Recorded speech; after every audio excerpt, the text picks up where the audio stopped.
인간은 누구나 다 저마다 자신을 찌르는 가시, 아픔과 어려움을 갖고 있는 것 같습니다. 아무리 편안해 보이는 삶도 또 건강한 사람도 또는 화려해 보이는 삶이라고 할지라도 찌르는 가시를 갖고 살아가는 것이 인간의 삶인 것 같습니다. 왜 이렇게 사람은 저마다 다 가시를 갖고 살아야 하는 것일까요? 늘 편하고 즐거운 삶이 계속될 것만 같았는데 어느 날 갑자기 가시로 인해서 괴로워해야 하는 것일까요? 불어를 처음 배우는 분들이 불어를 조금 하게 되면은 꼭 읽으라고 권하는 책이 있습니다. 그것은 생텍쥐베리의 어린 왕자라고 하는 그런 책입니다. 거기에 나오는 이야기를 보면은 갑작스럽게 비행기 고장으로 사막에 불시착하게 되어서 조종사는 비행기 엔진을 수리하게 됩니다. 그런데 어린 왕자는 조종사 옆에서 묻습니다. 어린 양들이 작은 나무를 먹지요. 그럼 먹지. 그러면은 꽃들도 먹겠죠. 비행기를 고치려고 정신이면 조종사는 별 생각 없이 그저 대답을 합니다. 그럼 양이야 원래 닥친 대로 먹어버리는 것 아니겠어? 어린 왕자는 아주 진지한 표정으로 또 묻습니다. 그러면 가시가 있어도 꽃을 먹나요? 조종사는 또 그저 건성 대답합니다. 그럼 가시가 있다고 안 먹겠어? 다 먹는 거지 뭐. 그러자 어린 왕자는 더욱 진지하게 묻습니다. 아니 예쁜 꽃에 가시는 왜 생기는 거예요? 어린 왕자는 한번 묻기 시작을 하면 포기하지 않고 계속 묻습니다. 그러나 비행기 조종사는 비행기 엔진을 고치느라고 정신이 없고 또 물조차 마시지 못해서 두려움 속에 빠져 있죠. 그러니까 그저 아무렇게나 나오는 대로 대답을 해버립니다.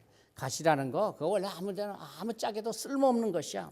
그 꽃들이 심술을 부려서 아마 가시가 나온 것이겠지. 그러나 어린 왕자는 한참 동안 고개를 갸우뚱거리며 말없이 주변을 살펴보다가 말합니다. 아니에요. 꽃이 너무나도 약하고 연하기 때문에 자신을 보호하려고 가시를 만들어내는 것이죠. 자신을 보호하기 위해서 가시가 돋아나는 겁니다. 여러분 우리의 삶에 있어서의 정말 아주 소중한 문제들, 어쩌면 근본적인 문제들에 대해서 이 어린 왕자의 이야기들은 많은 대답을 주고 있습니다. 꽃들은 약한 존재이기 때문에 스스로 가시가 필요하다고 하는 이 역설적인 이야기, 오늘 우리에게 많은 것을 생각하게 해줍니다. 그렇습니다. 가시 덕분에 꽃은 안전해질 수 있습니다. 식물 중에서도 가시를 갖고 있는 그런 여러 식물들, 가시로 인해서 좋은 점을 얻게도 되죠. 우리가 잘 아는 장미꽃, 그는 줄기에 가시가 돋아 있어서 사실 여러 다른 해하는 또는 꺾으려고 하는 사람의 손길에서부터 보호함을 받을 수 있고 오랫동안 그 향기와 꽃을 지킬 수 있겠죠. 여러 약재의 원료가 되는 선인장은 온통 가시로 뒤덮여 있습니다. 황량한 사막에서 스스로를 지켜내며 살아가기 위한 가시이겠죠.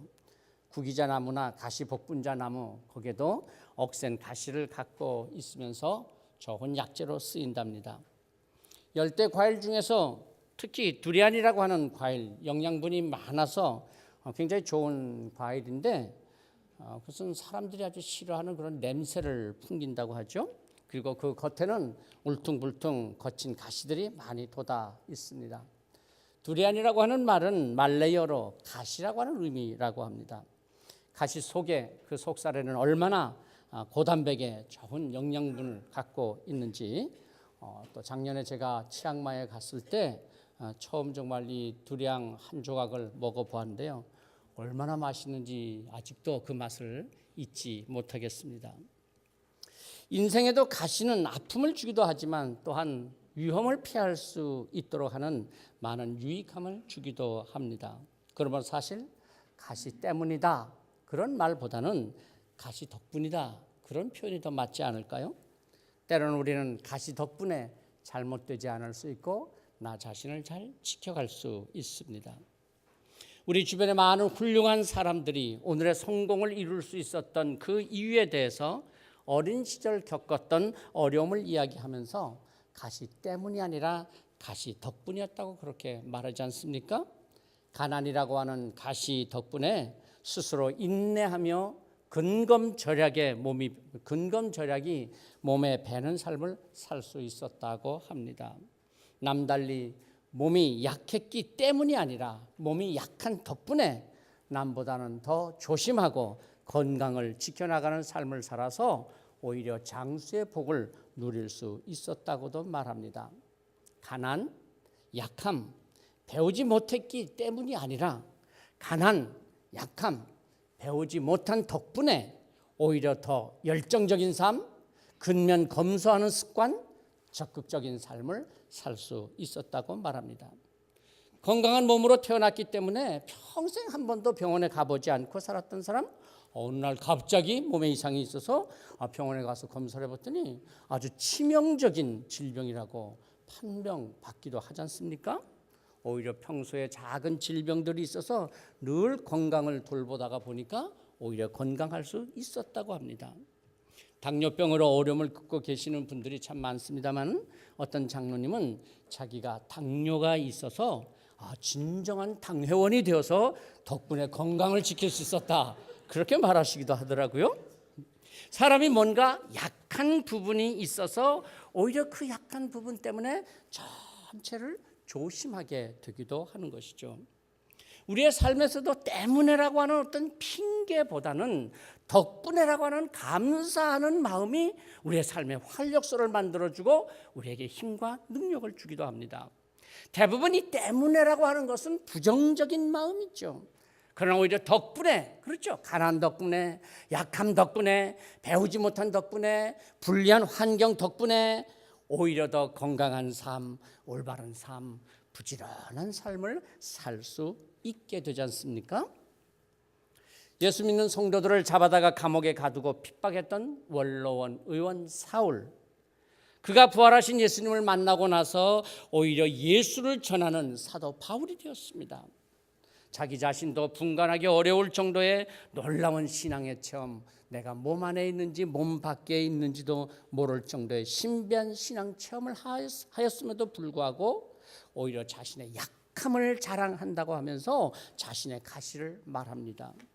몸에 약함을 갖고 있었던 바울은 갈라디아 교회 성도들에게 편지를 하면서 너희들이 할 수만 있었으면 너희 눈이라도 빼서 나에게 주었으리라, 그렇게 했을 만큼 자신의 연약한 그 육체적인 질병을 언급하면서 그것이 하나님께서 내게 주신 가시라고 말합니다.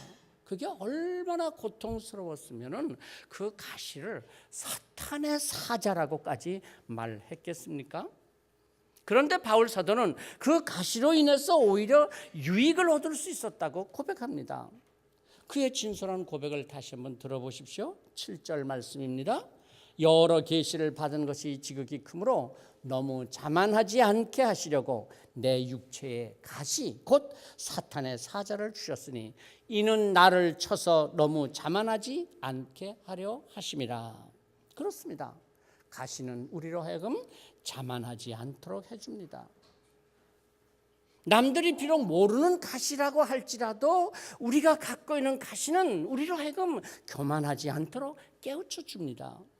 바울 사도는 앞에서 자신이 경험한 신비한 신앙의 경험, 하나님께서 주신 그 놀라운 은혜를 강조했지 않습니까? 요즘 표현을 빌린다면 환상 속에서 천국을 경험하는 그런 놀라운 신비한 체험을 했다는 것입니다. 그런데 오늘 말씀 7절 이하에서는 오히려 하나님께서 자신을 낮추시는 역설적인 하나님의 은혜를 강조합니다. 개인의 신앙에서도 깊은 영적인 세계를 경험했을 뿐만이 아니라 그가 선교 사역에서도 얼마나 놀라운 업적을 이루었습니까? 자랑할 만도 하잖아요. 그의 학벌, 그의 문벌, 가문, 신앙적인 체험, 선교적인 업적, 아니 목회자로서의 탁월한 그의 목회의 능력을 그 누가 따라올 수 있겠으며 누구에게 견줄 수 있겠습니까? 그런데 그럼에도 불구하고 바울은 자신이 교만에 빠져서 우쭐거리며 남을 비판하고 비난하지 않을 수 있었던 것은 가시와 같은 자신의 치명적인 질병 덕분이었다고 고백합니다. 그는 스스로 깨달았습니다. 큰 시련을 겪고 나서 깨달은 것이 아닙니다. 2번씩이나 자만하지 않게 하시려고 하나님께서 자신에게 이 가시와 같은 이 육체적인 질병을 주셨다는 것입니다. 자만하지 않게 하시려고 이것을 다른 쉬운 성경에서 보니까 우쭐거리지 않도록 그렇게 번역했더라고요. 사람은요, 조금만 뭐 잘하는 것이 있고 다른 사람들 칭찬의 소리를 들으면요, 자신도 모르게 우쭐거리는 거예요. 자만합니다. 교만이 틈을 탑니다. 자신도 모르는 사이에. 신앙생활에서 정말 무서운 것입니다. 교만. 자신도 모른다니까요. 그런데 바울 사도는 진솔하게 고백합니다.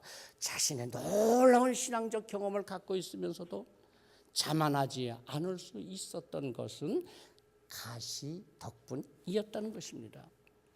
하나님께서는 우리가 교만이라고 하는 어리석음에 빠지지 아니하도록 가시라고 하는 약점을 작동시킬 때가 있습니다. 여러분, 우리가 자동차 운전을 하면서 가다 보면 나도 모르는 사이에 속도가 올라가서 과속을 하게 되지 않습니까? 소통이 잘 된다든지 아니면 고속도로를 달릴 때 말입니다. 그렇게 과속을 나도 모르게 하다가 앞에 천천히 가는 차를 만납니다. 그러면 아무래도 브레이크를 밟아서 속도를 낮추게 되죠. 물론 뭐 그럴 때도 어떤 사람은 오히려 더 가속해가지고서는 그냥 쫙 추월해서 가는 분도 있습니다만은 그만큼 사고의 위험이 높아질 뿐입니다. 가시를 생각하라고 하는 것은 낙심하라는 것이 아닙니다.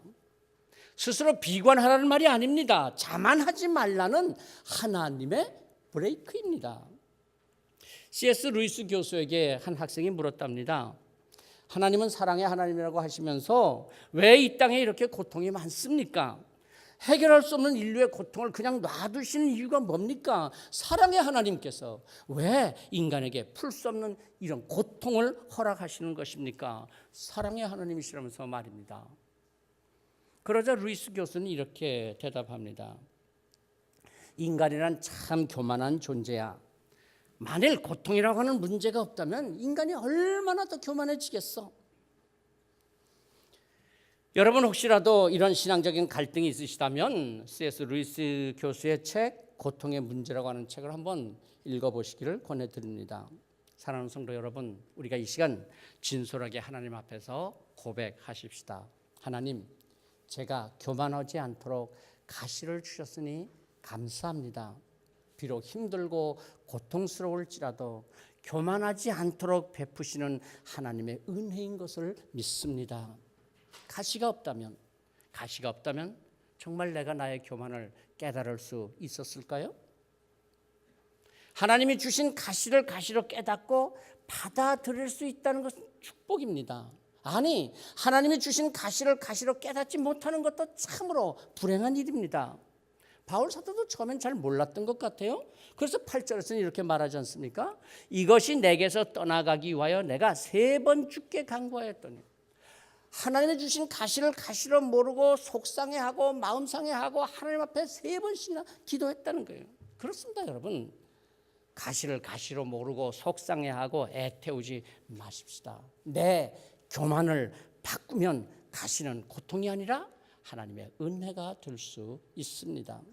건강의 약함, 물질의 약함, 지식의 약함, 자녀들로 인한 아픔, 아니 외모의 약점, 아니 성격적인 약점까지도 자신의 약함과 약점을 하나님의 가시로 깨닫는 은혜가 이 시간 우리 모두에게 있기를 기원합니다.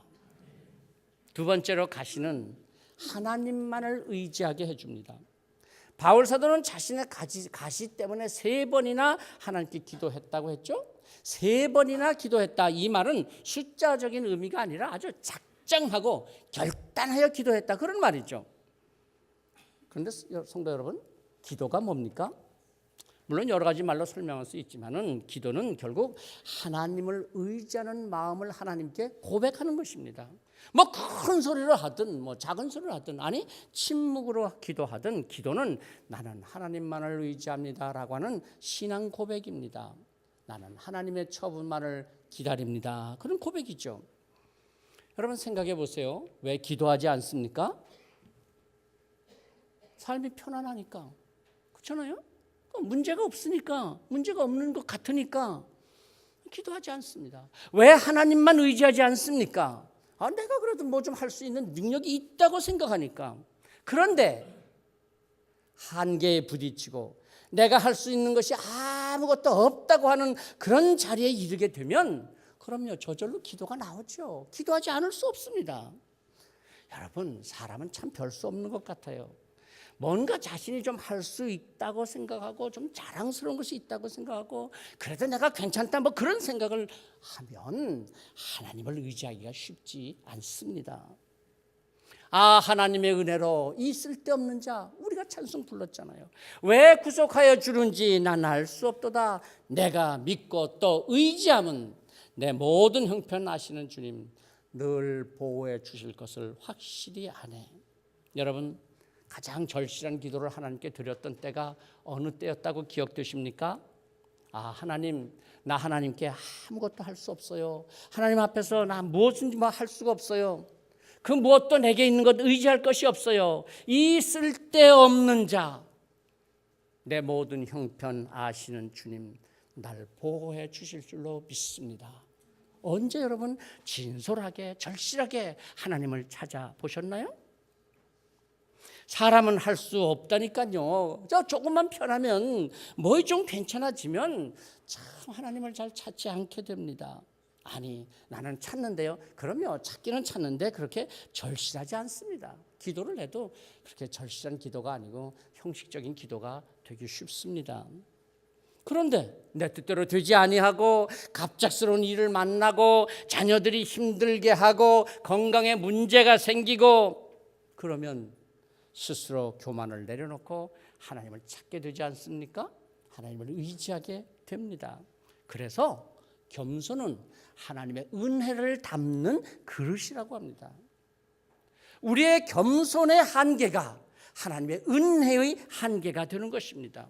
하나님께서 많은 은혜를 베풀어 주시는 것만 은혜를 담을 그릇이 없어요. 겸손이 없으면 모든 은혜가, 그 많은 은혜가 다 헛되이 사라지고 마는 것입니다. 얼마나 안타까운 일입니까? 그토록 많은 은혜를 하나님께서 베풀어 주셨건만 은혜를 담을 그릇이 없어요. 한번 생각해 봅시다. 어떤 사람이 한 달에 200만 원의 월급을 받습니다.